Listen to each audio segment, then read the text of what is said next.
Basic maths का sample paper पिछले video में क्वेश्चन नंबर 23 तक हमने किया था। अभी क्वेश्चन नंबर 24 से स्टार्ट करते हैं। Okay, so the pair of linear equations this and this do not have a equation, do not have the solution. So यहाँ पे देखना है कि डू नॉट हैव सॉल्यूशन का मतलब क्या है।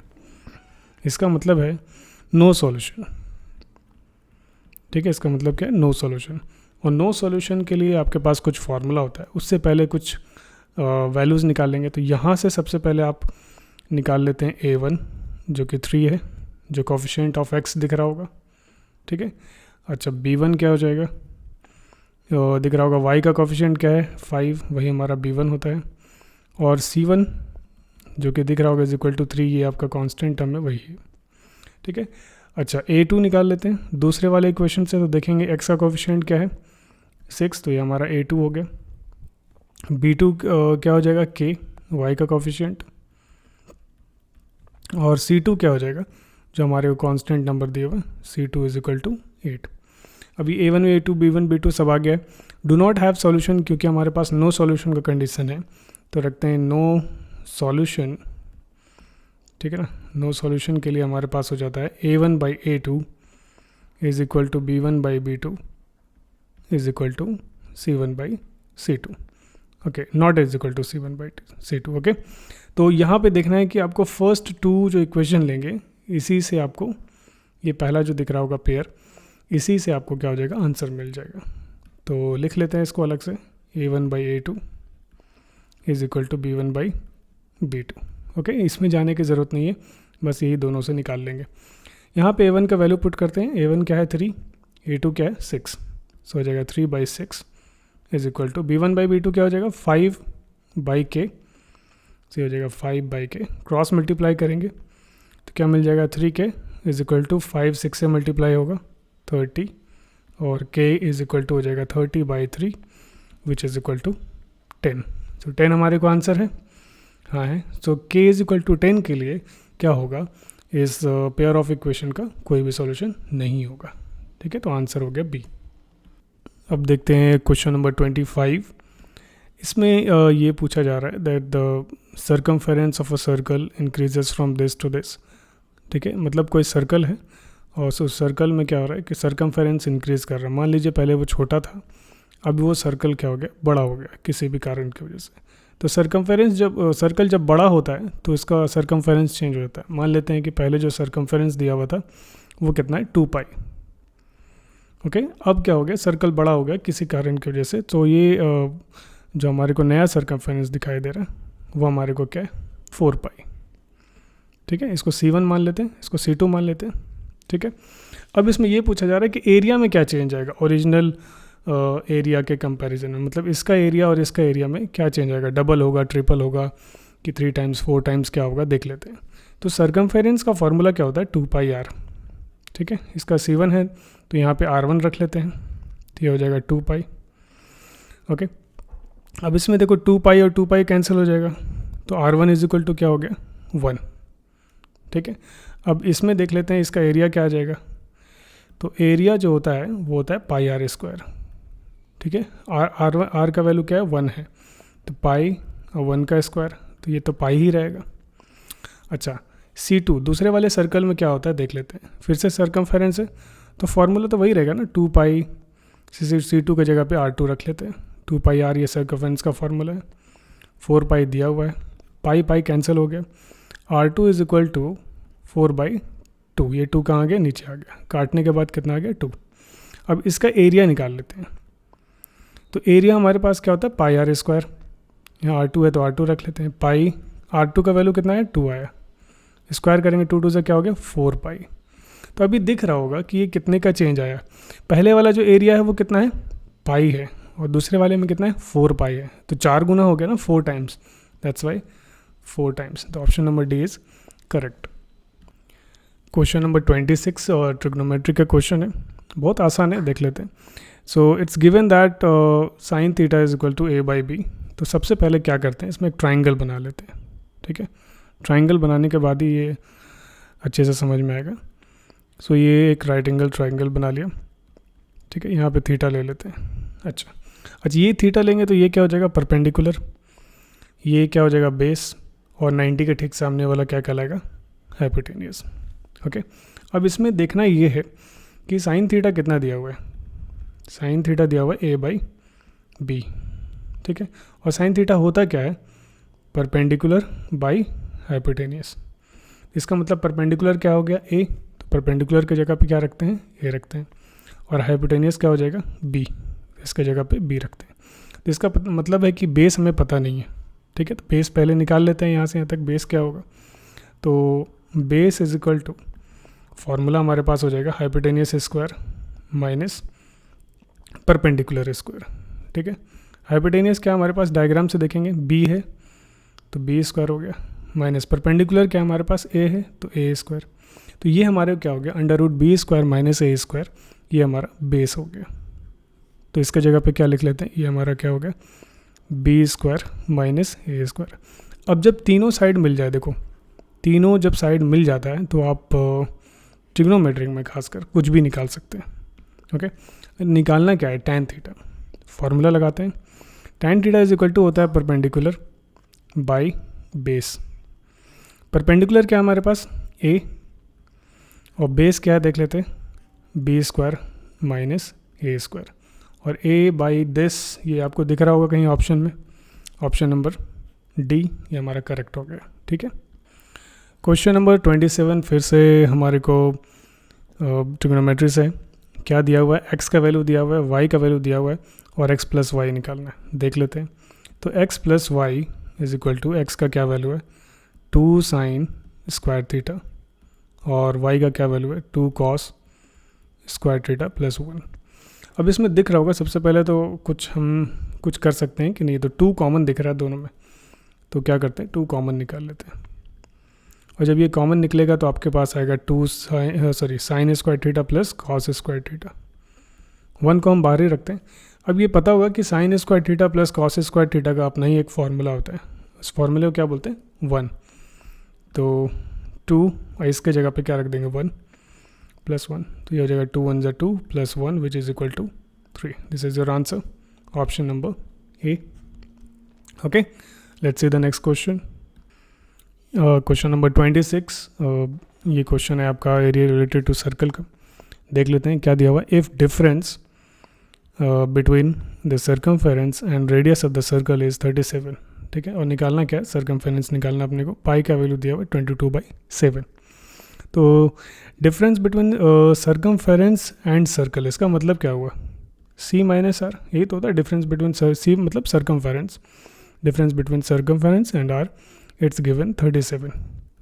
नाउ सर्कमफेरेंस होता क्या है 2 पाई आर, माइनस आर तो पहले से दिया हुआ है, ठीक है, यहाँ से आर कॉमन निकाल लेते हैं, तो क्या आ जाएगा 2 pi minus 1 is equal to 37। अब पाई का वैल्यू पुट कर लेते हैं, तो पाई का वैल्यू होता है 22/7, रख देते हैं 22/7 minus 1 which is equal to 37। अच्छा, और थोड़ा इसको रिजॉल्व कर लेते हैं, 2 मल्टीप्लाइड बाई 22 क्या हो जाएगा 44/7 माइनस 1 इज इक्वल टू 37, ठीक है।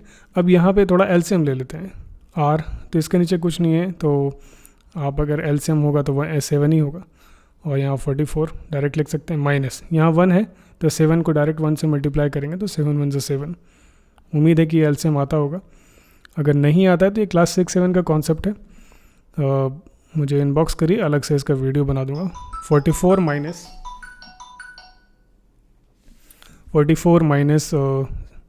7, this will be 37 divided by 7 which is equal to 37। अब यहाँ से जब r निकालते हैं तो ये 7 कहाँ चला जाएगा, ऊपर, आप इसको क्रॉस मल्टीप्लाई करके भी कर सकते हैं, तो 7 ऊपर चला जाएगा, और ये 37 कहाँ आ जाएगा, नीचे आ जाएगा, तो इसको कैंसिल कर सकते हैं अब, 37 और आपके पास r आ गया इज इक्वल टू 7। अब आप सोचोगे कि 7 सही है, और 7 क्या करते हैं, ऑप्शन हम लोग टिक कर देते हैं, गलत हो जाएगा। क्यों, क्योंकि ये ध्यान रखना है कि क्या निकालना है, सर्कमफेरेंस निकालना है, ठीक है ना, और सर्कमफेरेंस होता क्या है 2 पाई आर होता है, तो अभी आंसर ख़त्म नहीं हुआ है, C is equal to 2 pi R, ये C आपका आंसर होगा, ठीक है। पाई का वैल्यू 22/7, और रेडियस हमारे पास 7 आ चुका है, इसको काट देते हैं, तो 2 × 22 क्या हो जाएगा 44, तो 44 सेंटीमीटर ये हमारा सही आंसर होगा। देख लेते हैं 44 centimetre, option number B. Okay, question number इसमें देखते हैं 29 में। ये आपका फर्स्ट रियल नंबर्स है। इसमें ये पूछा जा रहा है, लीस्ट नंबर पूछा जा रहा है, जो 1 से लेकर 10 तक के जो नंबर हैं उसको क्या कर दें, डिवाइड कर दें। ठीक है, मतलब वो डिविजिबल हो ये सारे नंबर से। तो लीस्ट नंबर पूछा जा रहा है, तो सिंपल है, एलसीएम निकाल लेते हैं, कोई बड़ी बात नहीं है। अच्छा, एलसीएम किसका निकालना है? जैसे 1 से लेकर 10 तक नंबर है तो सबका, तो ये मुझे बेस्ट मेथड लग रहा है कि जो आप बचपन में क्या करते थे, इस तरह से लिख लेते हैं। ठीक है, ये 10 तक नंबर हो गया और उसका एलसीएम निकाल लेते हैं हम लोग इस तरह से। ठीक है, तो फर्स्ट में क्या हो जाएगा, 2 से ट्राई करिए और प्राइम नंबर से ही करना होगा। तो 2 1 2, 3 तो ऐसे ही रहेगा, 2 2 4, 5 ऐसे ही रहेगा, 2 3 6, 7 ऐसे रहेगा, 2 4 8, 9 भी ऐसे रहेगा, 2 5 10। ठीक है, बचपन में किए हो गए, ये सिंपल मेथड है एलसीएम निकालने का। फिर से 2 कर लेते हैं, 1 1 3 वैसे ही रहेगा, 2 1 2। जब तक वो पर्टिकुलर टर्म ये हमारे को 1 ना आ जाए तब तक करना है। ऐसे 2 2 4, 9 5 तो वैसे ही रहेगा। फिर से यहाँ पे 2 दिखाई दे रहा है, एक बार और कर लेते हैं, तो आपके पास आ जाएगा 1 1, इधर आ गया 3 1 5 3 7, ये सब आता होगा। 2 1 2, 9 और 5। अब 3 से कर लेते हैं क्योंकि 3 दिख रहा है बहुत सारा, 2 के बाद 3 आता है। ठीक है ना, स्किप नहीं करना है, लगातार करते जाना है। 3 1 3, 5 लिख लिया, 3 1 3 7 1 3 3 9। ठीक है, 3 एक बार और चलेगा तो हमारे पास आ जाएगा 1 1 1 1 5 1 7 1 3 1 3। क्योंकि इसमें प्रोसेस नहीं देखेगा ना, क्योंकि ये पता है कि एमसीक्यू है, तो एग्जामिनेशन में ऐसा नहीं है कि प्रोसेस यही मेथड से करना है, आप कोई भी मेथड से कर सकते हो। और ये सिंपल मेथड है, कन्फ्यूज़न कम है इसमें, क्योंकि ये बचपन से आप लोग करते आ रहे हैं। ये 5 1 5 हो जाएगा यहाँ पे, और यहाँ पे 1 1 5 1 5। एक बार 7 से कर लेते हैं तो ये पूरा फिर से वैसे हो जाएगा। तो बचेगा क्या ये, तो 2 2 4, 4 2 8, 6 बच गया 8। इसको मल्टीप्लाई कर लीजिए, 3 3 9, ठीक है 9, और 5 7 35। तो इस तरह से आप मल्टीप्लाई करके एलसीएम डायरेक्ट निकाल सकते हैं। 8 9 72 मल्टीप्लाइड बाई 35। इफ अगर इसको मल्टीप्लाई करेंगे आपको मिलेगा 2520। मल्टीप्लाई करके देख लीजिए, यही हमारा लीस्ट नंबर है जो चाहिए था। तो option number C is the correct one. Okay, question number 30 फिर से वही चैप्टर का है, फर्स्ट चैप्टर का।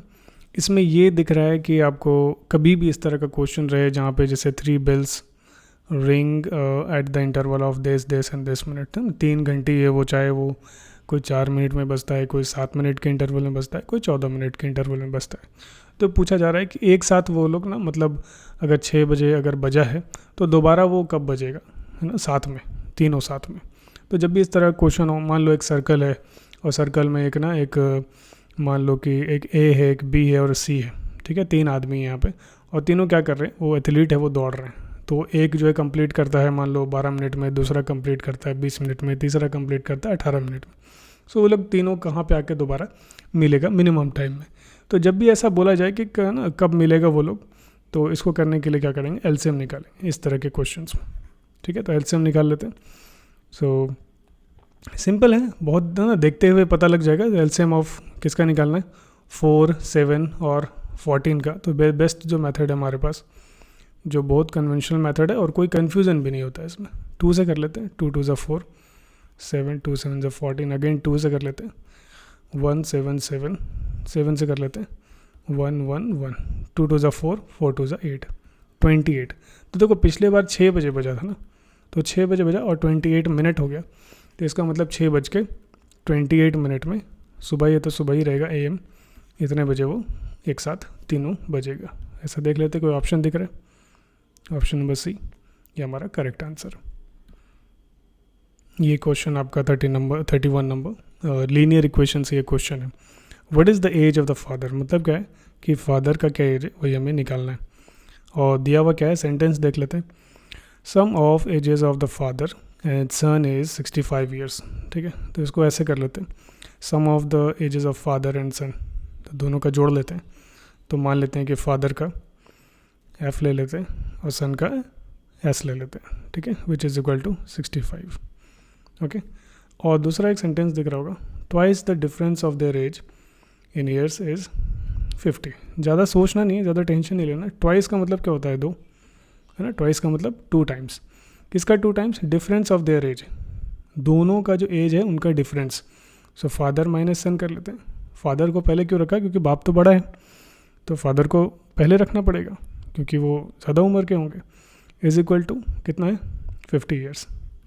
इसको थोड़ा सा सिंपल कर लेते हैं, तो ये 2 को मल्टीप्लाई करेंगे तो आएगा 2f, माइनस 2 को मल्टीप्लाई करते हैं इससे 2s, which is equal to 50। इसको मान लेते हैं इक्वेशन नंबर 2 और इसको मान लेते हैं इक्वेशन नंबर 1। यहाँ पे दिख रहा होगा कि यहाँ पे f है, यहाँ पे 2f है, यहाँ पे s है, यहाँ पे 2s है, तो क्यों ना इसको भी 2 से मल्टीप्लाई कर दिया जाए। एलिमिनेशन मेथड लगा सकते हैं अपन। तो 2 से मल्टीप्लाई करेंगे, 2 इंटू एफ क्या हो जाएगा? 2f। 2 इंटू एस से भी मल्टीप्लाई होगा ना, तो हो जाएगा 2s इज इक्वल टू 2 को 65 से मल्टीप्लाई करेंगे तो 130। ये कहाँ से आया? फ्रॉम 1।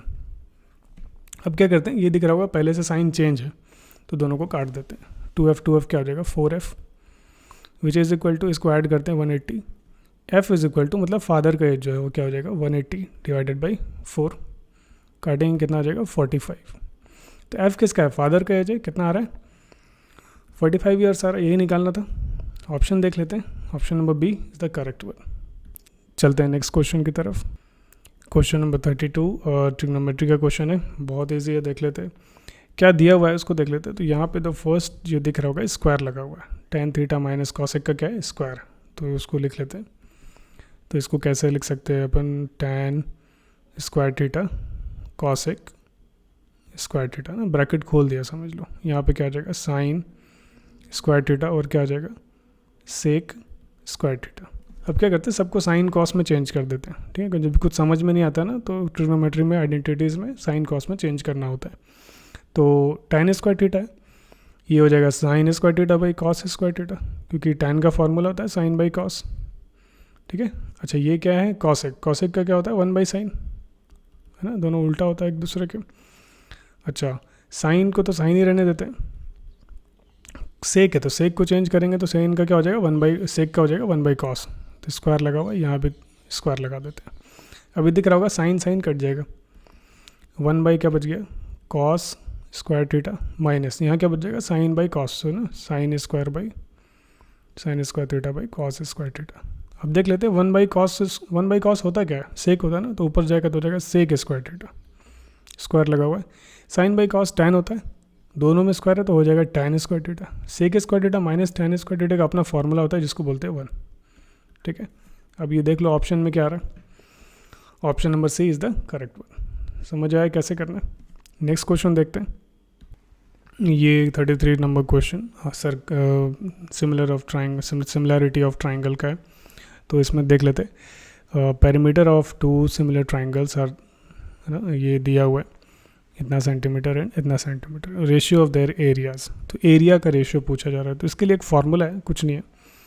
तो सिंपल एक फार्मूला है, जैसे एरिया ऑफ कोई भी एक ट्राइंगल ले लेते हैं ABC और दूसरा ट्राइंगल ले लेते हैं एरिया ऑफ ट्राइंगल PQR, ठीक है, इज इक्वल टू। तो इसमें क्या हो जाएगा कि द पेरीमीटर जो हो जाएगा और डिवाइडेड बाय पेरीमीटर, मान लीजिए ये पहला ट्राइंगल का, ये दूसरा ट्राइंगल का है, तो इसका स्क्वायर कर देना है।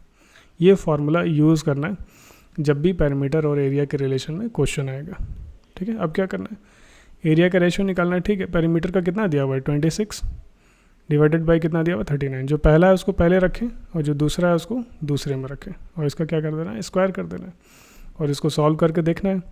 तो 26 स्क्वायर है तो 2 बार लिख लेते हैं, और 39 भी क्या करते हैं? 2 बार लिख लेते हैं,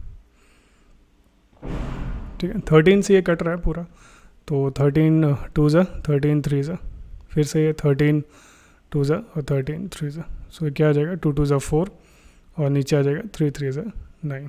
सो एब्सोल्युटली आपके पास क्या आ गया? 4:9। तो ऑप्शन नंबर दिख रहा होगा डी इज़ करेक्ट। तो ये फार्मूला लगाना है जब भी कैसा क्वेश्चन हो, कोई भी क्वेश्चन जब आपका पेरीमीटर और एरिया के रिलेशन में हो, और खासकर ये रेशियो के बारे में पूछा जा रहा हो, तब सिमिलैरिटी ऑफ ट्रायंगल्स में। ओके, नेक्स्ट क्वेश्चन देखते हैं। ये क्वेश्चन लीनियर इक्वेशन का है, 34 नंबर। इसमें ये बोला जा रहा है कि 20 व्हीकल्स हैं, जिसमें कार भी है और मोटर भी है, मतलब मोटरसाइकिल्स जिसमें बोलते हैं बाइक, ठीक है, इन द पार्किंग एरिया।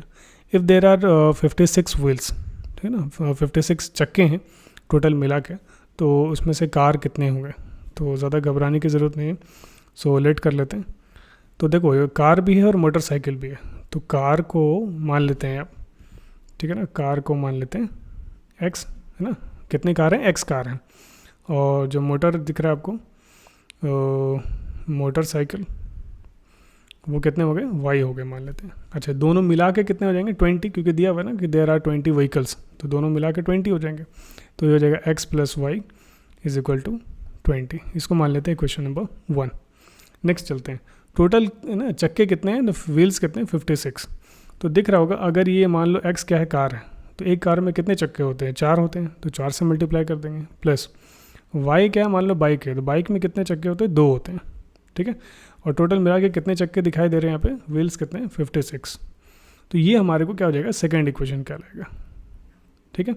अब ये कि देख लेते हैं कि इन दोनों को एलिमिनेशन मेथड लगाने के लिए यहाँ y है, तो अगर 2y हो जाए तो ये भी 2y हो जाएगा, 2y है पहले से, दोनों कैंसिल हो जाएंगे, तो मल्टीप्लाई कर लेते हैं 2 से। तो 2 इंटू एक्स क्या हो जाएगा, 2x, और 2 इंटू वाई क्या हो जाएगा, 2y, और 2 इंटू 20 क्या हो जाएगा, 40, ठीक है ना। ये कहाँ से आया, फ्रॉम इक्वेशन नंबर 1। अब इसे साइन चेंज कर लेते हैं, क्योंकि दोनों साइन सेम है, ये कैंसिल हो जाएगा।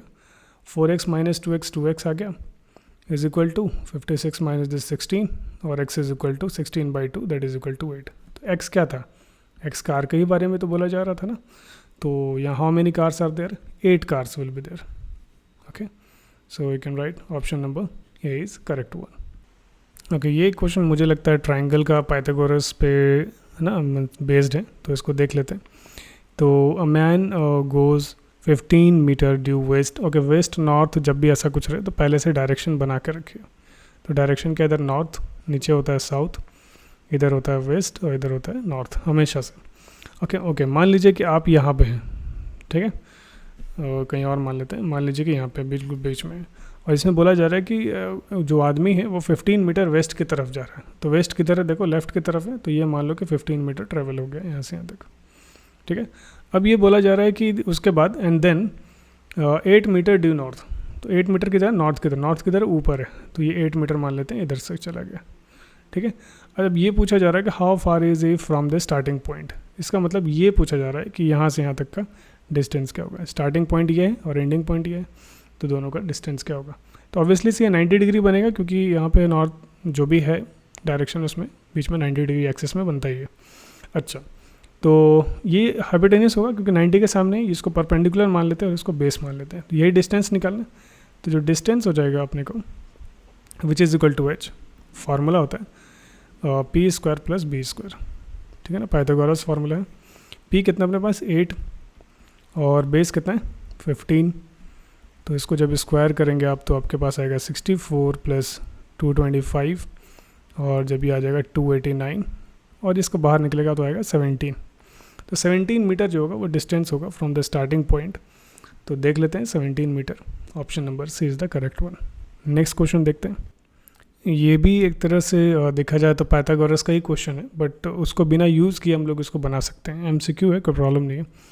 So what is the length of the altitude of an equilateral triangle of the side 8 centimetre. कहने का मतलब ये है कि इक्विलेटरल ट्राइंगल है, मतलब इक्विलेटरल वो होता है जिसके तीनों साइड इक्वल होते हैं, और इसके जो साइड्स है वो 8 सेंटीमीटर है, तो ऑब्वियसली से बात है वो सारा क्या होगा, 8 सेंटीमीटर ही होगा। तो इसका एल्टीट्यूड पूछा जा रहा है। एल्टीट्यूड का मतलब क्या होता है, हाइट, ठीक है। तो हाइट क्या हो जाएगा, यहाँ से लेकर यहाँ तक हो जाएगा। तो ये हाइट का एक फार्मूला होता है इक्विलेटरल ट्राइंगल का, जो आप डायरेक्ट लगा सकते हो। So height is equal to होता है √3a/2। ये डायरेक्ट लेंगे। a क्या है, a is the side, a हमारा क्या है, साइड है, which is equal to 8। So value put करते हैं, a की जगह पे 8 रखते हैं, डिवाइडेड बाई 2 कट करेंगे, कितना आ जाएगा 4। तो 4 और ये √3 पहले से, तो 4√3 हमारा आंसर होना चाहिए। तो option number C is the correct one. तो ये फार्मूला याद रखिए, किसके लिए, जब भी इक्विलेटरल ट्राइंगल हो और उसका हाइट निकालना हो, तो ये फार्मूला बहुत काम करता है। और अगर इक्विलेटरल ट्राइंगल हो और अगर एरिया निकालना है, तो उसके लिए होता है √3a² / 4। तो ये भी फार्मूला याद रख सकते हैं, जब एरिया निकालना हो तो ए की जगह पे साइड का वैल्यू पुट करिए और फटाफट काम हो जाएगा। क्वेश्चन नंबर 37 प्रोबेबिलिटी से आसान है बहुत। ये वर्ड दिया गया है, रामानुजन साइंटिस्ट है, उनका नाम है, ओके। और इनके वर्ड्स को मान लो कि अलग अलग कार्ड्स में ना, पहला कार्ड में आर लिखा गया है, दूसरे वाले कार्ड में क्या लिखा गया, ए लिखा गया, ऐसे करते करते एक पूरे बॉक्स में डाला गया, ठीक है ना। एक बॉक्स में इस तरह से कार्ड को डाला गया, उसमें से क्या करना है, एक कार्ड को आपको पिक करना है। ड्रॉन मतलब पिक करना है, एट रैंडम मतलब बिना देखे, ठीक है। तो find the probability of the letter A, मतलब क्या चांस होगा कि इसमें से जब आप उठाओगे तो वो ए आएगा, उसका ना क्या चांस होगा, क्या प्रोबेबिलिटी होगा। तो देखो प्रोबेबिलिटी में सबसे पहले तो फार्मूला लिखते हैं, क्या चाहिए, लेटर ए चाहिए। तो फार्मूला जो हमारे पास है वो बहुत इंपॉर्टेंट है, favourable outcome divided by total outcome. इसको समझ गए तो पूरा प्रोबेबिलिटी समझ आ जाएगा। तो फेवरेबल आउटकम क्या होता है, जो चाहिए, क्या चाहिए, लेटर ए चाहिए। देख लो लेटर ए कितना है, 1 2 3, 3 है, तो इसका मतलब फेवरेबल आउटकम की जगह 3 लिख देंगे। टोटल कितना है वो देख लेते हैं, तो ये गिनती करोगे, RAM 3 हो गया, ANU 3 हो गया और JAN 3 हो गया, तो टोटल मिला कितना हो गया, 9 हो गए। अब इसको काट दो, डिवाइड कर दो, 1/3। तो 1/3 हमारे को आंसर दिख रहा है कोई, option number D is the correct one.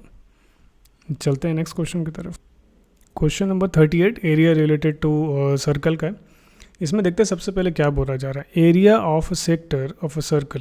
तो एरिया ऑफ सेक्टर का क्या होता है फॉर्मूला, 2 नहीं होता है, पाई आर स्क्वायर θ/360 डिग्री, ठीक है ना। अच्छा सेक्टर होता है कैसा है वो भी पता होना चाहिए। जैसे मान लीजिए ये सर्कल है, ठीक है। अब सर्कल में अगर ये पिज़्ज़ा देखे होगे तो ये इसको बोलते हैं सेक्टर। तो इसी का क्या दिया हुआ है, एरिया ऑफ सेक्टर बोला हुआ है 1/6 है। तो एरिया ऑफ सेक्टर हमने लिख लिया पाई आर स्क्वायर θ/360। इस दिया हुआ है, इसका जगह पे क्या लिखेंगे, इक्वल टू, आगे क्या दिया हुआ है 1/6, तो लिखते हैं 1/6 to the area of the circle. तो एरिया ऑफ सर्कल होता क्या है, पाई आर स्क्वायर, तो इसका जगह पे पाई आर स्क्वायर रख लेते हैं। अब देखिए इसमें क्या हो जाएगा, पाई कैंसिल हो जाएगा, आर स्क्वायर कैंसिल हो जाएगा, तो बचेगा क्या, तो बचेगा θ/360 इज इक्वल टू 1/6। तो थीटा क्या हो जाएगा, 360/6, काटेंगे क्या आ जाएगा, 60 डिग्री। यही करना था, फाइंड द डिग्री मेजर। तो देख लेते हैं कितना आ जाएगा, ऑप्शन नंबर बी हमारा 60 सही हो गया। ये 39 क्वेश्चन नंबर जो है area similarity of the triangles का, ठीक है। तो देखते हैं ट्राइंगल्स में क्या है। वर्टिकल स्टिक का मतलब क्या है, एक स्टिक है जो बिल्कुल इस तरह से, इसको लिख लेते हैं, स्टिक है बिल्कुल वर्टिकल है, सीधा है, जो कि कितना है दिया हुआ है 20 मीटर लॉन्ग है। Cast a shadow of 10 metre, तो शैडो तो नीचे ही बनेगा ज़मीन में, कितना बन रहा है 10 मीटर का, ठीक है, ऑन द ग्राउंड, ठीक है। एट द सेम टाइम उसी टाइम में क्या है, एक टावर भी है, cast a shadow of 50 metre, तो टावर भी बना लेते हैं, एक लिख लेते हैं, ये मान लो टावर हो गया। ये कितना शैडो बना रहा है 50 मीटर का, ये देखो दिया हुआ है शैडो कितना है 50 मीटर का। निकालना क्या है, हाइट ऑफ द टावर। तो ये हाइट तो हमें पता नहीं है, तो इसको मान लेते हैं x, ठीक है। अब क्या होता है, जब इसको ज्वाइन करोगे ना आप यहाँ से, तो जो सूरज है उसका एलिवेशन तो दोनों पे सेम पड़ रहा है ना, तो ये जो एंगल हो जाएगा और ये एंगल दोनों का सेम होगा, या ये एंगल बोलोगे और ये एंगल दोनों का सेम होगा। कहने का मतलब क्या है कि दोनों सिमिलर होगा। और जब भी सिमिलर ट्राइंगल होता है, दोनों उसका साइड्स का रेशियो ले सकते हो। तो आप ये साइड ले सकते हो और ये साइड, ये दोनों आपस का क्या हो गया, कॉरेस्पॉन्डिंग हो गया साइड, और ये साइड भी आपस का कॉरेस्पॉन्डिंग हो गया। तो इसका साइड्स का रेशियो लोगे तो आपको आंसर मिलेगा, जैसे 20 डिवाइडेड बाई यहाँ के कुछ नहीं है तो क्या x है, इज इक्वल टू इस ट्राइंगल में क्या है 10 है, इस ट्राइंगल में क्या है 50 है। क्रॉस मल्टीप्लाई करेंगे, 10x is equal to 20 multiply by 50, x is equal to 20 multiplied by 50 divided by 10, नीचे आ जाएगा, कटेगा कितना आ जाएगा 100। तो 100 मीटर देखेंगे हमारे को आंसर है कि नहीं है, 100 मीटर है। तो x क्या था, यही x तो निकालना था ना, कहने का मतलब height of the triangle. Okay, next question देखते हैं। ये बहुत स्पेशल क्वेश्चन है और ये RS अग्रवाल RD शर्मा में खासकर ये क्वेश्चन इस तरह का देखा जाता है, ठीक है। तो देखते हैं इसमें क्या करना है।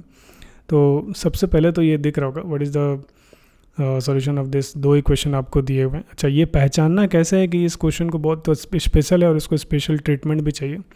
तो पहचानने का तरीका ये है कि इसमें से एक 43 दिख रहा है, तो इसमें भी एक 43 होगा, एक y में होगा और एक x में होगा, सेम दिख रहा है 43। अच्छा, दूसरे वाले में दिख रहा होगा 37 x में दिया हुआ है और वही 37 y में। तो ये पहचानने का तरीका है, जबकि आपको सिमिलर दिखाई दे इस तरह का कभी भी, तो समझ जाओ कि ये स्पेशल क्वेश्चन है और इसको स्पेशल ट्रीटमेंट चाहिए। तो देखते हैं, तो सबसे पहले क्वेश्चन लिख लेते हैं। 37x प्लस 43y, थोड़ा लेंदी है बट आप एक बार समझ जाओगे तो काम हो जाएगा। ये हमारे को क्या हो गया, इक्वेशन नंबर 1। और दूसरा वाला क्या हो जाएगा, 43x plus 37y is equal to कितना हो जाएगा, 117, इक्वेशन नंबर 2। तो करना क्या है कि एक बार हम दोनों को ऐड करेंगे, ठीक है, एक बार ऐड करना है और एक बार सब्ट्रैक्ट करना है, और इसी के बीच में आपको समझ में आएगा कि क्या होने वाला है। तो एडिशन अगर करेंगे तो इसका मतलब क्या है कि अगर ऐड कर रहे हैं तो कोई साइन चेंज करने की ज़रूरत नहीं है ना। तो अगर इसको ऐड करेंगे तो ये हो जाएगा 80x प्लस ये भी हो जाएगा 80y इज इक्वल टू ये हो जाएगा 240। ऐड करके देख लीजिए, कॉमन कर लेते हैं 80, तो हो जाएगा x plus Y is equal to 240। So x plus Y is equal to 240। ये 80 कहाँ आ जाएगा, नीचे आ जाएगा, काटने के बाद क्या आ जाएगा, 3 आ जाएगा। तो कहने का मतलब x plus Y is equal to 3, ये हमारा इक्वेशन नंबर 3 कहलाएगा, जो कि आगे जाके काम आने वाला है। ठीक है, ये क्या आएगा, काम आने वाला है, देख लेते हैं। अच्छा, ये तो मैंने एक बार क्या किया, एडिशन किया, यहाँ पे मैंने एडिशन किया था। अब क्या करेंगे, सब्ट्रैक्शन करते हैं। ठीक है, तो सब्ट्रैक्शन में क्या करें, फिर से वही इक्वेशन लिख लेते हैं। तो अगर लिखेंगे 37x plus 43y is equal to 123, और नीचे लिखते हैं 43x plus 37y is equal to 107।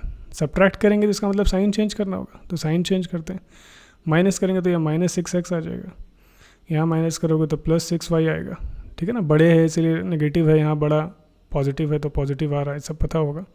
यहाँ माइनस करेंगे तो भी 6 आ जाएगा, यहाँ पे 6 कॉमन कर लेते हैं, तो -x plus Y is equal to 6 और -x plus Y is equal to 6, ये 6 की तरह आ जाएगा, इधर डिवाइड हो जाएगा, कटेगा, कितना बचेगा 1। तो ये हमारे को सेकंड इक्वेशन कहलाएगा। ठीक है, इज इक्वल टू 1, ये थर्ड हो गया, ये इक्वेशन नंबर 4। और थर्ड और फोर्थ से ही हमारा काम होगा। तो क्या करते हैं, थर्ड वाले को यहाँ पे लिख लेते हैं। तो थर्ड में क्या है, x plus Y is equal to 3। ठीक है, कहाँ से आया, इसको लिख लेते हैं, फ्रॉम इक्वेशन नंबर 3। और इन दोनों को क्या करते हैं, ट्रीट करते हैं। तो -x प्लस x कैंसिल हो गया, 2y x plus y plus y क्या हो जाएगा, 2y, और 3 प्लस 1 क्या हो जाएगा, 4। So y is equal to 4/2 which is equal to 2। तो y का वैल्यू पता लग गया आपको। अब ये दिख रहा होगा y का वैल्यू एक तो यहाँ है और एक यहाँ है, मतलब अभी भी डाउट है, x भी निकालना पड़ेगा। तो क्या करते हैं, पुट करते हैं। तो कुछ नहीं करना है, y का वैल्यू क्या करना है, put y is equal to 2 in equation. कौन सा इक्वेशन आपको ना आसान दिख रहा है, तो ये दिख रहा होगा ऑप्शन नंबर 3, बहुत आसान है, तो रख देते हैं in equation number 3। Equation number 3 है x प्लस वाई, तो y की जगह पे क्या रख देंगे, 2 इज इक्वल टू क्या दिख रहा होगा, 3, तो 3 रख देते हैं। तो x is equal to 3 minus 2 हो जाएगा उधर जाकर, तो बचेगा 1। तो x का वैल्यू 1 और y का वैल्यू क्या आ रहा है, 2 आ रहा है। ऐसा कोई ऑप्शन है, देखते हैं, x का वैल्यू 1 और y का वैल्यू 2, x का वैल्यू 1, y का वैल्यू 2, ऑप्शन नंबर डी। ठीक है, तो ये हमारा आंसर हो गया। तो इस तरह के क्वेश्चंस को क्या करना होगा, एक बार ऐड करना पड़ेगा और एक बार सब्ट्रैक्ट करना पड़ेगा। दो अलग अलग बहुत सिंपल इक्वेशन होंगे और सॉल्व कर सकते। अदरवाइज अगर आप जाओगे क्रॉस मल्टीप्लाई करने, वैल्यू बहुत 5 डिजिट और 6 डिजिट में चला जाएगा। हो सकता है कि बड़े नंबर जब दिखें तो कैलकुलेशन करते समय बहुत गलती होने का चांस है। तो ये मेथड अपनाएं और सेफ रहें। इसी के साथ हम लोग का MCQ ख़त्म हो जाता है। अब ये 2-4 क्वेश्चन रह गए केस स्टडी के, उसको भी देख लेंगे। ठीक है, देखते हैं।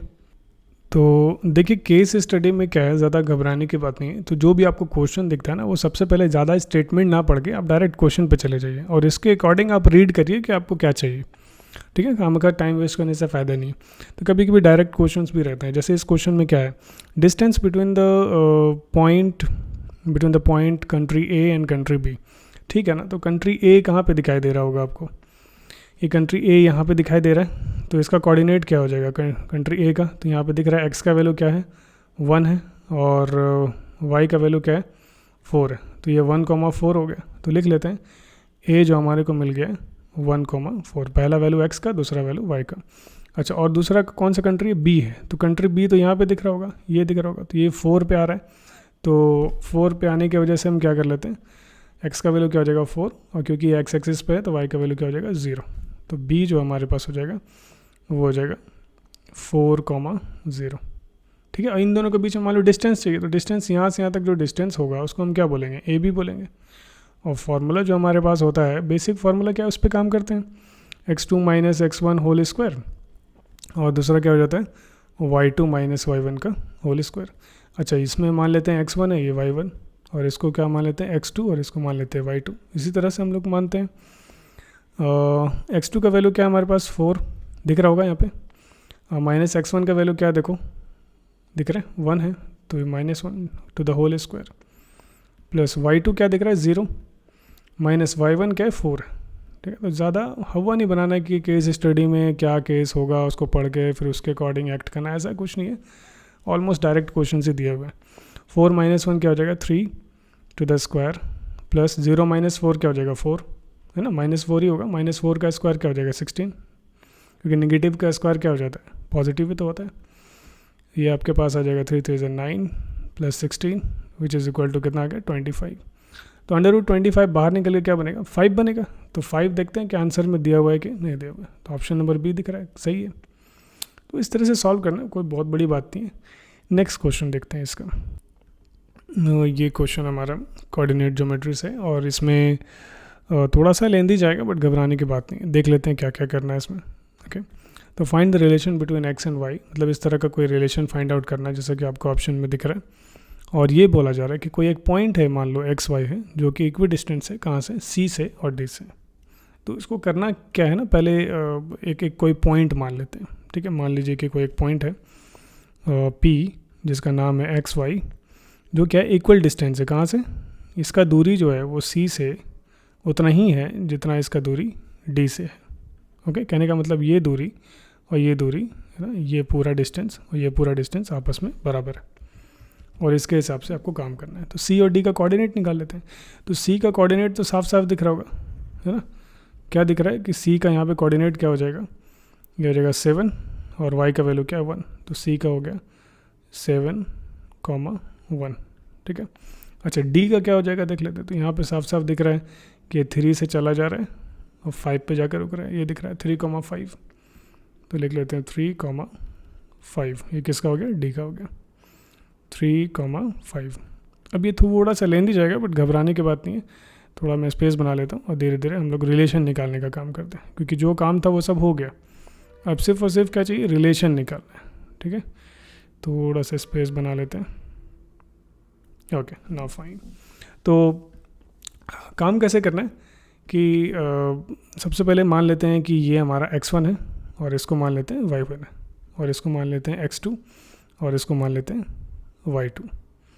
ओके, और इसका डिस्टेंस देख लेते हैं क्या होगा। तो PC जो हमारे को डिस्टेंस है, ओके PC वो हमारे को क्या हो जाएगा √। ठीक है, क्या होता है फार्मूला के according x2 minus x1 whole square, ये आसान तरीका है, y2 minus y1 whole square. Okay, is equal to नीचे वैल्यू पुट कर लेते हैं। तो x2 क्या है हमारे पास 7 है, x1 क्या है x है to the whole square, plus y2 क्या है देख लेते हैं, y2 है 1 माइनस y1 क्या है y to the whole square. ठीक है, अब इसमें क्या करते हैं, थोड़ा सा खोलते हैं इसको। तो जैसे मान लेते हैं कि 7 minus x to the whole square है, तो इसको हम क्या बोल सकते हैं, a² plus b² minus 2ab में खोल सकते हैं ना। तो 7 का स्क्वायर क्या हो जाएगा 49, x का स्क्वायर क्या होगा x² minus 2 into a into b, तो 2 7 जब 14 इंटू एक्स, सो 14x मिल गया। प्लस यहाँ भी वैसे कर लेते हैं, तो 1 का स्क्वायर 1 होगा, प्लस y का स्क्वायर तो y² होगा, और 2 इंटू 1 इंटू वाई, सो 2 इंटू 1 इंटू वाई, सो क्या हो जाएगा 2y, 2 into 1 into Y 2y। Okay, ये हमारे को आ गया। अच्छा, ये हमारे को किसका वैल्यू आया, ये PC का वैल्यू आया। ठीक है, इसको और थोड़ा सा हम लोग सिंप्लीफाई कर सकते हैं, बट अभी फ़िलहाल आप ऐसे रखिए, फिर मैं बताऊंगा आगे क्या करना है। ठीक है, अच्छा दूसरा जो ये डिस्टेंस दिखाई दे रहा होगा PD का, तो ये PD निकाल लेते हैं साइड से। ठीक है, तो P D is equal to, अच्छा अब यहाँ पे फिर से क्या करना, चेंज करना होगा। जैसे मान लो ये x2 y2 आप इसको मान रहे थे, अब उसको नहीं मान के अब इसको x2 y2 मान लेंगे, ठीक है। और काम करते हैं, फिर से फार्मूला वही लगेगा। तो फार्मूला क्या है, x2 माइनस x1, तो x2 क्या है 3 माइनस x1 क्या है x to the whole square plus y2 minus y1, तो क्या हो जाएगा 5 minus y to the whole square. Apply करके देखिए, और फिर से a माइनस बी का होल स्क्वायर में खोलेंगे तो क्या आ जाएगा 3 का स्क्वायर 9 प्लस x स्क्वायर तो हो जाएगा x स्क्वायर माइनस 2ab, तो 2 इंटू 3 6 इंटू एक्स तो हो जाएगा 6x। मेंटली किया जा सकता है 5 स्क्वायर प्लस यहाँ पे क्या आ जाएगा y square minus 2 into 5 into y, तो 2 5 से 10 और 10 इंटू वाई तो हो जाएगा 10y। ओके, तो ये हमारे को क्या आ गया, ये आ गया PD। अब देखो PC और PD दोनों तो बराबर ही होंगे, क्योंकि आपको पता है कि ये साइड और ये साइड दोनों आपस में क्या दिया हुआ है, इक्वल दिया हुआ है। तो ऐसा है कि PC is equal to PD, it's given. तो इसका मतलब ये पूरा और ये पूरा क्या हो जाएगा, आपस में बराबर हो जाएगा। राइट हैंड साइड का ये पूरा वैल्यू और इसका भी ये पूरा वैल्यू क्या हो जाएगा, बराबर हो जाएगा। तो लिख लेते हैं, बस अब ऑलमोस्ट ख़त्म होने वाला है। ओके, तो लिख लेते हैं अंडर रूट ये पूरा value 49 plus x square minus 14x plus 1 plus y square minus 2y is equal to, इसका पूरा वैल्यू क्या है, ये बहुत सिंपल मेथड से आपको बताया जा रहा है 9 plus x square minus 6x plus 5 and plus y square minus 10y। अब इसमें क्या है ना, स्क्वायरिंग करेंगे बोथ साइड, और बहुत कुछ कटेगा भी, आपको दिखाई देगा। ठीक है, थोड़ा स्पेस बना लेते हैं। ये देखिए, अब जब स्क्वायरिंग बोथ साइड करेंगे, स्क्वायरिंग बोथ साइड्स, तो क्या हो जाएगा कि रूट हट जाएगा दोनों तरफ से, तो क्या बचेगा 49।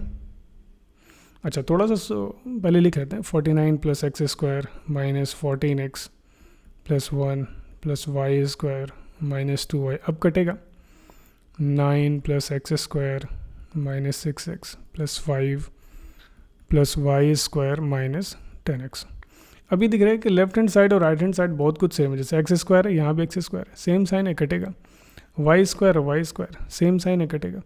और भी कुछ दिख रहे हैं, अगर कुछ कटने लायक रहेगा तो उसको आप काट सकते हो, कोई प्रॉब्लम नहीं है। अच्छा, जो बच रहा है उसको लिख लेते हैं। जैसे 49 और प्लस 1, तो 49 प्लस 1 कितना होता है भाई, 50 होता है ना, तो 50 लिख लेते हैं। ठीक है, अच्छा माइनस 14x वैसे का वैसे ही, माइनस 2y भी वैसे का वैसे ही, is equal to, right side देख लेते कुछ ऐड हो रहा है तो, जैसे 9 प्लस 5 क्या हो जाएगा 14 हो जाएगा। तो 9 प्लस 5 हो गया 14। अच्छा क्या बच रहा है माइनस 6x। अच्छा ये दोनों का भी रिलेशन कुछ हम लोग काम कर सकते हैं, ऐसा नहीं है। ये 10y था ना, ये मैंने थोड़ा सा गलत लिख दिया, यहाँ पे 10x नहीं होगा 10y होगा। ओके, तो ये हो जाएगा माइनस 6x और क्या बचेगा माइनस 10y। ठीक है, बाकी सबको तो हमने डील कर लिया। अब क्या करना है आपको कि सारी चीज़ों को आप लेफ़्ट हैंड साइड लेके चले जाओ।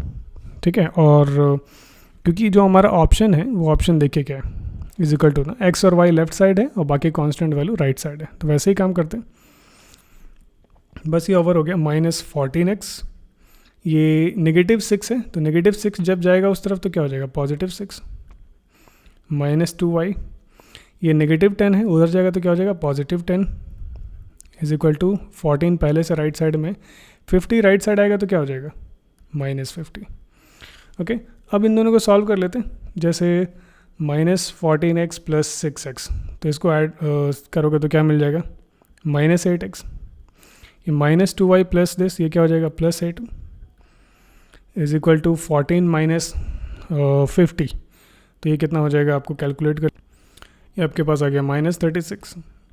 ओके, अब इन दोनों में से आप चाहो तो कुछ कॉमन कर सकते हो। जैसे मान लो कि 4 कॉमन करके, क्योंकि 4 राइट वाले साइड में 36 है, 4 से कटेगा, तो 4 अगर कॉमन कर लेंगे तो आ जाएगा माइनस 4x, सॉरी 5 माइनस 2 आ जाएगा ना, 4 2 8 होता है। ओके, और यहाँ पे आ जाएगा प्लस 2y। ओके, हमने 4 कॉमन निकाला इज इक्वल टू माइनस 36। अच्छा, नेगेटिव भी आप कॉमन निकाल सकते हो, तो नेगेटिव जब कॉमन निकालोगे तो अंदर का साइन क्या हो जाएगा चेंज हो जाएगा, ये पॉजिटिव हो जाएगा और ये नेगेटिव हो जाएगा। ठीक है, अंदर का साइन क्या करते हैं चेंज कर लेते हैं। ये पूरा ही रब करके मैं दोबारा लिख देता हूँ। तो अगर -4 निकालेंगे तो क्या हो जाएगा, ये हो जाएगा 2x, ये नेगेटिव पॉजिटिव का हो जाएगा -2y। ठीक है, अंदर का साइन चेंज हो जाता है, पॉजिटिव का नेगेटिव, नेगेटिव का पॉजिटिव। क्यों? क्योंकि मल्टीप्लाई करके जब देखेंगे तो वापस आपको सही मिलेगा। ओके, अब ये दिख रहा होगा कि थोड़ा सा स्पेस बना लेते हैं। 2x - 2y is equal to -36 divided by f। -4 कहाँ जाएगा, नीचे आ जाएगा, कट जाएगा, माइनस माइनस कैंसिल, 4 9 × 36। तो आपके पास फाइनली क्या आ रहा है, फाइनली आपके पास आ रहा है 2x - 2y is equal to 9। तो क्या 2x - 2y is equal to 9 ऐसा कुछ है? 2x - 2y is equal to 9 ऐसा कुछ तो नहीं है, कुछ गड़बड़ तो नहीं है, देख लेते हैं। तो इसमें जो मिस्टेक हुआ है वो यहाँ पे दिख रहा है कि यहाँ पे हुआ है, ये आपको 25 आना चाहिए था, तो ये 5 का स्क्वायर है, 25 आ गया। कोई बात नहीं, इसको करेक्ट कर लेते हैं। ये हो जाएगा 25 और यहाँ भी आ जाएगा ये 25, 25 + 9, ये आपके पास आ जाएगा 34। ठीक है, यहाँ भी 25 हो जाएगा। ओके, थोड़ा सा करेक्शन कर लेते हैं, 34 और यहाँ पे हो जाएगा 34 - 50। तो यहाँ पे थोड़ा कैलकुलेट, 34 - 50 हो जाएगा -16। तो इसको थोड़ा सा कैलकुलेशन को थोड़ा सा करेक्ट करते हैं, कोई बात नहीं। 16, ये भी 16 हो गया और ये भी 16 हो गया। तो 4 4 × 16 होता है ना, तो यहाँ पे आ जाएगा 4 और ये भी हमारे पास क्या आ रहा है, यहाँ पे 4 आ रहा है। तो देखिए ठीक हो गया। तो कभी कभी ऐसा हो जाता है, डोंट वरी। तो 2 कॉमन निकालेंगे, x - y is equal to 4 और यहाँ से x - y is equal to 4, 2 किधर आ जाएगा, नीचे आ जाएगा, is equal to 2। So x - y is equal to 2। तो ये आपको पहली बार में बड़ा लग रहा है, बट 2-3 बार आप जब प्रैक्टिस करोगे तो आपको लगेगा ये ईजी है, आप बहुत जल्दी इसको कर सकते हो। ठीक है ना, x - y is equal to क्या आ गया, 2 आ गया। देख लेते कौन सा ऑप्शन है, x - y is equal to 2, option number A is the correct one. Okay, next question देखते हैं। अब ये क्वेश्चन नंबर 43 उसी केस स्टडी का चलता जा रहा है। तो इसमें क्या है कि देखिए, इसमें डायग्राम का तो यूज़ कर रहे हैं क्योंकि सारा वैल्यू आपको दिया हुआ है, Q का वैल्यू दिया हुआ है, P का जो कोऑर्डिनेट है वो सारा कुछ दिया हुआ है। ठीक है, तो थोड़ा सा डायग्राम को हाइड कर लेते हैं और उसके बाद हम लोग यहाँ से काम करते हैं। ओके, अब देखते हैं इसमें करना क्या है। बहुत इंपॉर्टेंट क्वेश्चन है और इतना आसान नहीं है, इसको देख लेते हैं। The fault line this divides the line joining P and Q internally in the ratio। कहने का मतलब ये है ना, आसानी से समझते हैं कि कोई हमारे पास पॉइंट P है, उसका वैल्यू है 1,3 और कोई पॉइंट Q है जिसका कोऑर्डिनेट दिया हुआ है 2,7। अच्छा, ये लाइन ज्वाइन कर रहा है, मान लीजिए ये लाइन ज्वाइन कर रहा है यहाँ से यहाँ तक। अब क्या हो रहा है, एक दूसरा लाइन है जिसका नाम क्या है, 3x + y - 9 is equal to 0। वो क्या कर रहा है, इसको कट कर रहा है मान लीजिए कहीं से। ठीक है ना, ये जो है इसका नाम दिया हुआ है, क्या है नाम, 3x + y - 9 is equal to 0। ठीक है, अब ये क्या कर रहा है, इसको कोई रेशियो में बांट रहा है। कहने का मतलब यहाँ से यहाँ तक का कुछ होगा वैल्यू और यहाँ से यहाँ तक का कुछ वैल्यू होगा, तो अलग अलग रेशियो में। तो हम मान लेते हैं कि रेशियो हमारे को कुछ नहीं पता है, क्यों रेशियो को हम क्या मान लेते हैं, k मान लेते हैं और इसको मान लेंगे 1। ठीक है, जो जनरली होता है क्या है, m होता है और यहाँ पे क्या होता है, n होता है। तो m का वैल्यू k ले लेंगे और n का वैल्यू 1 ले लेंगे जब भी ऐसा कुछ होगा। अच्छा, यहाँ पे सबसे पहला क्या काम करना है कि ये जो कट कर रहा है, ये पॉइंट जो यहाँ पे निकलेगा जहाँ पे ये रेशियो डिवाइड हो रहा है, उसका x और y निकालना पड़ेगा। ठीक है, और वो x और y हम कहाँ पे पुट करेंगे, यहाँ पे पुट करेंगे, तो काम हमारा हो जाएगा। तो स्टेप बाय स्टेप देखते हैं, ये पूरा पिक्चर है क्वेश्चन का। तो x का फॉर्मूला क्या होता है, देखिए एक्चुअली बहुत आसान है। x इज इक्वल टू होता है mx2 + nx1 divided by m + n। तो बोलोगे x1 कहाँ है, ये हमारा x1 हो गया, ये y1 हो गया और ये x2 हो गया और ये y2 हो गया। वैल्यू पुट करते हैं, m का वैल्यू मैंने बोला क्या लेना है, k लेना है। ठीक है, और x2 क्या है हमारे पास, देख लेते हैं 2 है। धीरे धीरे वैल्यू पुट करिए, n का वैल्यू क्या है 1, x1 क्या डायग्राम में देखिए 1 डिवाइडेड बाई m + 1 की जगह m + n की जगह k + 1 रखते हैं। ये हमारे को x का वैल्यू आ रहा है। इसको और थोड़ा सिंप्लीफाई कर लेते हैं, तो ये हो जाएगा k × 2 2k, 1 × 1 और डिवाइडेड बाई k + 1। तो ये हमारा x का वैल्यू हो गया। सिमिलरली हम क्या करेंगे, y का वैल्यू निकाल लेते हैं। तो y is equal to formula क्या हो जाएगा, my2 + ny1 divided by m + n। y is equal to m की जगह पे क्या रखना है, k और y2 की जगह पे 7 दिख रहा होगा, n की जगह पे 1 दिख रहा होगा और y1 की जगह पे 3 दिख रहा होगा। Divided by m plus n की जगह क्या रखेंगे, k प्लस 1 रखेंगे। अच्छा थोड़ा और सिंप्लीफाई करते हैं इसको, k इंटू 7 क्या हो जाएगा 7k और 3 1 ज़ा 3 डिवाइडेड बाई k प्लस 1। अब क्या करना है कि सब कुछ वैसे ही ठीक है, ये x का वैल्यू आ गया, ये y का वैल्यू हो गया, कहाँ पे यूज़ करना है, इस इक्वेशन में यूज़ करना है। क्यों, क्योंकि ये इक्वेशन इस पॉइंट से पास कर रहा है तो सेटिस्फाई करेगा। तो 3x plus Y is equal to 9, sorry -9 है, -9 इज इक्वल टू 0, ये हमारा इक्वेशन है। इसी पे वैल्यू पुट करते हैं। तो 3x के जगह पे क्या रखना है, ये पूरा वैल्यू रखना है, तो आ जाएगा 2k plus 1 divided by k plus 1, ठीक है, बिल्कुल आराम से। प्लस y की जगह पे क्या रखना है, ये वैल्यू रखना है, 7k plus 3 divided by k plus 1 is equal to, sorry -9, अच्छा 9 को उधर भेज देते हैं ना, बार बार प्रॉब्लम हो रहा है, तो उधर जाकर क्या हो जाएगा, इज इक्वल टू -9 का +9। नीचे का बेस सेम है तो डिनोमीटर सेम होने की वजह से एलसीएम भी सेम हो जाएगा और ऊपर कोई ज़्यादा दिक्कत भी नहीं होगा, तो सेम ही हम लिखते हैं जो भी रहता है, इफ़ एलसीएम इज सेम। तो ये 7k प्लस 3 बिल्कुल वैसे ही मैंने लिख दिया। अच्छा थोड़ा मल्टीप्लाई कर लेते, 3 2 जा क्या हो जाएगा 6k प्लस 3 1 जा 3 और प्लस 7k और क्या हो जाएगा 7 3 है तो 3 लिख देते हैं, डिवाइडेड बाय क्या आ गया k plus 1 is equal to 9। अब बस ये ना फिनिश होने वाला है। अब ये देखेंगे कि ये दिख रहा होगा कि 6k और यहाँ पे 7k, तो 6k और 7k को ऐड कर लेते हैं तो हो जाएगा 13k और 3 प्लस 3 क्या हो जाएगा 6 divided by k plus 1 is equal to 9। इसके नीचे कुछ नहीं तो 1 डाल सकते हैं, इसको क्रॉस मल्टीप्लाई कर देते हैं, है ना, ये इधर से मल्टीप्लाई होगा, ये इधर से, तो 1 मल्टीप्लाई होगा 13k प्लस 6 से, तो 13k प्लस 6 वैसे ही रहेगा। अच्छा 9 जब मल्टीप्लाई होगा k प्लस 1 से तो क्या आ जाएगा 9k और 9 1 ज़ा 9, तो यहाँ लिख देते हैं plus 9।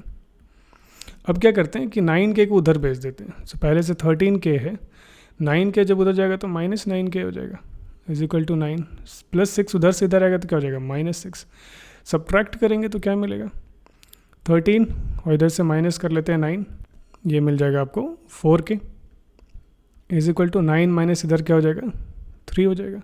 So k is equal to क्या मिल गया आपको 3 डिवाइडेड बाई 4। तो अगर इसको k/1 के फॉर्म में लिखा जाए, नीचे में देखो अगर 1 डाल दें तो इस तरह से, और इसको हम क्या मान के चले थे, ये क्या वैल्यू था हमारा m/n का था, तो m के जगह पे क्या लिखेंगे और n के जगह पे क्या लिखेंगे। अब सोचिए m के जगह पे 3 और n के जगह पे 4, तो 3:4। तो देख लेते हैं 3:4 गिवन है कि नहीं है। 3:4, yes, option number A is the correct one. Okay, इस तरह से इस तरह के क्वेश्चंस को सॉल्व करना है, डायग्राम को समझना है, उसी डायग्राम के अकॉर्डिंग धीरे धीरे सॉल्व करना है। अच्छा, क्वेश्चन नंबर 44 में देखते हैं, distance of the country m कहाँ से निकालना है, फ्रॉम एक्स एक्सिस। तो कंट्री m कहाँ पर है वो देख लेते, बहुत आसान है, देखिए तुरंत निकल जाएगा। ये कंट्री m हो गया, इसका डिस्टेंस कहाँ से चाहिए, एक्स एक्सिस से चाहिए, तो ये जो लंबाई होगा, ये देखो, ये डिस्टेंस पॉइंट m से कहाँ का डिस्टेंस चाहिए, एक्स एक्सिस से इसका कितना डिस्टेंस है, तो यही तो डिस्टेंस कहलाएगा यहाँ से लेकर यहाँ तक, है ना। कितना यूनिट हो रहा है, 1 2 और 3, तो 3 यूनिट हो रहा है। तो ये तो आपको डायरेक्ट आंसर निकल जाएगा कि बोलोगे सर ऑप्शन नंबर सी हमारा करेक्ट हो गया। नेक्स्ट क्वेश्चन देखें, ये क्वेश्चन हमारा मिड पॉइंट का है कि ये पूछा जा रहा है कि जो कंट्री हमारा ए है और कंट्री हमारा डी है, इन दोनों का मिड पॉइंट क्या होगा, ठीक है, वो कौन सा कोऑर्डिनेट होगा। तो कंट्री ए का जो कोऑर्डिनेट निकाल लेते हैं पहले। तो कंट्री ए जो मिल रहा है वो हमारे को किससे किससे मिल रहा है, 1 और 4 से मिल रहा है। तो लिख लेते हैं कंट्री ए क्या है, 1,4 है। अच्छा, कंट्री डी जो है हमारा वो देख लेते हैं क्या है, 3 से मिल रहा है और 5 से मिल रहा है, ठीक है, सबको दिखाई दे रहा है, 3,5 हो जाएगा। तो डी जो हमारे पास है वो 3,5 है। अब जब भी मिड पॉइंट निकालना हो आपको तो इसके लिए एक फार्मूला होता है, ठीक है। फार्मूला क्या होता है कि x इज इक्वल टू होता है x1 plus x2 divided by 2 और y इज इक्वल टू होता है y1 plus y2 divided by 2। दोनों ही कोऑर्डिनेट्स निकालने होंगे, x और y दोनों। सो अब x1 x2 कहाँ से लाएं, ये लीजिए, x1 हो गया, ये y1 हो गया, ये x2 हो गया और ये y2 हो गया। तो अब रखते हैं वैल्यू, x1 का वैल्यू क्या है, 1 दिखाई दे रहा है और x2 क्या दिखाई दे रहा है, 3 डिवाइडेड बाई 2 तो ये x is equal to 4 divided by ना 3 + 1 4 डिवाइडेड बाई 2, तो क्या हो जाएगा 2 ही बचेगा। इधर देखते हैं y is equal to y1 का क्या है 4 और y2 क्या है वैल्यू देखिए 5, तो डिवाइडेड बाई 2, तो 9 डिवाइडेड बाई 2 हो जाएगा। तो y is equal to 9 divided by 2। तो x का वैल्यू क्या हो गया और y का वैल्यू क्या हो गया, उसके अकॉर्डिंग आप अपना कोऑर्डिनेट बना लीजिए। तो हो जाएगा 2, 9/2, ठीक है ना। तो 2, 9/2 दिखाई दे रहा है, ये हमारे को ऑप्शन नंबर बी हो गया। ओके, तो ये हमारा केस स्टडी 1 कंप्लीट हो गया। अब चलते हैं केस स्टडी 2 की तरफ। ये देखिए केस स्टडी 2 में ये रोलर कोस्टर का कुछ दिया हुआ है, तो इतना ज़्यादा सोचना नहीं। मैंने बोला ना टू द पॉइंट क्वेश्चन में बात करिए। तो क्वेश्चन ये बोला जा रहा है कि ये जो ग्राफ दिख रहा है आपको y is equal to px का, नेम द टाइप, ये किस टाइप का पॉलिनोमियल है, लीनियर है, क्वाड्रेटिक है, क्यूबिक है, बाई क्वाड्रेटिक है। तो ये देखेंगे कि ये जो ग्राफ है वो एक्स एक्सिस पे कहाँ कहाँ पे कट कर रहा है और कितनी जगह पे कट कर रहा है। तो ये दिख रहा है कि ये एक जगह यहाँ पे कट कर रहा है, एक जगह यहाँ पे कट कर रहा है और एक जगह यहाँ पे कट कर रहा है। ये जो रेड वाला ग्राफ है वो एक्स एक्सिस पे कहाँ कहाँ पे कट कर रहा है, 3 जगह पे कट कर रहा है। तो कभी भी 3 जगह पे कट करेगा तो ये क्यूबिक कहलाएगा। तो इसीलिए ऑप्शन नंबर कौन सा हो जाएगा, सी हो जाएगा। अगर 2 जगह पे कटेगा तो क्वाड्रेटिक हो जाएगा, अगर 4 जगह पे कटेगा तो बाई क्वाड्रेटिक होगा, ठीक है ना। अगर एक जगह पे कटेगा तो वो लीनियर होगा, ठीक है, पता होना चाहिए। चलिए देखते हैं नेक्स्ट क्वेश्चन। देखिए इस क्वेश्चन में बोला जा रहा है कि जो ग्राफ दिख रहा है आपको y is equal to px का, इसमें क्या आपको more than 3 distinct zeros, distinct का मतलब होता है अलग अलग, क्या आपको 3 से ज़्यादा कोई अलग अलग जीरोस दिखाई दे रहे हैं। तो 3 से ज़्यादा होने का मतलब क्या है कि ये 3 जगह पे कट करना चाहिए, ये ना मतलब है। तो 3 जगह पे 3 या 3 से ज़्यादा, तो कम से कम 4 जगह पे कट करना चाहिए, है ना, मोर देन 3। एक दिख रहा है यहाँ पे कट करेगा और एक यहाँ पे, एक यहाँ पे और एक यहाँ पे। तो ये दिख रहा है कि ये जो ग्राफ है लास्ट वाला ऑप्शन नंबर डी का, इसमें दिख रहा है कि 4 जगह पे कट कर रहा है। तो बोल सकते हैं कि मोर देन 3, है ना, मोर देन 3 पे कट कर रहा है। तो ऑप्शन नंबर डी हमारे को करेक्ट हो गया, सही है। नेक्स्ट क्वेश्चन देखें। देखिए ये जो क्वेश्चन है बहुत ही बढ़िया आसान क्वेश्चन है, समझते हैं क्या कहा जा रहा है। इसमें ये बोला जा रहा है कि ये जो आपको दिया हुआ है क्यूबिक पॉलिनोमियल, तो मतलब अगर ये क्यूबिक पॉलिनोमियल होगा तो कौन सा ट्रू है, मतलब इसमें से कौन सा होना चाहिए, ठीक है। S does not is equal to 0 या R does not is equal to 0, कौन सा ट्रू होगा। तो याद रखिए अगर ये मान लीजिए कि ये p वाला टर्म, अगर मान लीजिए कि p 0 हो जाता है तो ये पूरा x से मल्टीप्लाई होगा 0, ये भी 0 हो जाएगा। तो ये जब 0 हो जाएगा तो बचेगा ये, तो ये क्वाड्रेटिक कहलाएगा। तो लेकिन आपको क्यूबिक चाहिए, इसका मतलब ये हो गया कि ये जो p है ये बहुत इंपॉर्टेंट है, ये 0 नहीं होना चाहिए, क्योंकि 0 होगा तो एक्स क्यूब को भी 0 कर देगा, ठीक है। और ये बाद में क्यूबिक नहीं कहलाएगा क्योंकि वहाँ पे एक्स क्यूब तो गायब हो जाएगा 0 से मल्टीप्लाई हो गया। सो दैट्स वाई p यहाँ पे 0 नहीं होना चाहिए। तो देख लेते हैं कोई ऐसा ऑप्शन है, p हमारे को येस, डी नंबर। देखते हैं नेक्स्ट क्वेश्चन। ये क्वेश्चन तो बिल्कुल लॉलीपॉप क्वेश्चन है आपके लिए, क्यों, क्योंकि पूछा जा रहा है फाइंड द, पढ़िए question, find the number of zeros, कितने नंबर ऑफ जीरोस होंगे। अरे भाई तो ये ग्राफ जितनी बार एक्स एक्सिस को कट करेगा उतने नंबर ऑफ जीरोस होंगे। तो एक बार यहाँ पे कट कर रहा है, एक बार यहाँ पे कट कर रहा है और एक बार यहाँ पे कट कर रहा है, तो ये कितने जीरोस हो जाएंगे, 3 जीरोस हो जाएंगे। तो option number D is the correct one. देखते हैं नेक्स्ट लास्ट वन। चलिए अब ये लास्ट क्वेश्चन में क्या पूछा जा रहा है, फाइंड इट्स जीरोस, इसके जीरोस कौन कौन से होंगे। तो एक तो दिख रहा है कि यहाँ पे कहाँ पे कट कर रहा है, -3 पे, तो एक -3 हो जाएगा। और कहाँ पे कट कर रहा है, -1 पे कट कर रहा है। और कहाँ पे कट कर रहा है, 2 पे कट कर रहा है। तो यही आंसर हो जाएगा, -3, -1 और 2। तो दिख रहा है -3, -1 और 2, तो ऑप्शन नंबर सी दिख रहा है मुझे तो, ठीक है। तो बहुत आसान है ग्राफ के क्वेश्चंस, और इसी बेस्ड पे जो भी हम लोग आज ख़त्म किए हैं, है ना, मुझे करीब करीब मैं आपको बता दूं कि बनाने में मुझे 3 घंटे लगे, ये वीडियो और इसके पिछले वाला वीडियो, ठीक है, क्वेश्चन नंबर 1 से लेकर क्वेश्चन नंबर 50 तक 3 घंटे लगे, बहुत मेहनत लगा। सब्सक्राइब करिए और जिनको ज़रूरत है जो क्लास 10 में उनको भेजिए। नेक्स्ट जो मैं वीडियो डालूँगा उसमें स्टैंडर्ड के जो भी सैम्पल पेपर डाला गया स्टैंडर्ड मैथ्स का, उसके सारे क्वेश्चन नंबर 1 to 50 के लिए, हो सकता है 2 पार्ट में बनाए या 1 पार्ट में, देख लेंगे, बट आपको स्टैंडर्ड के लिए नेक्स्ट क्वेश्चन मिल जाएगा। Okay, thank you so much.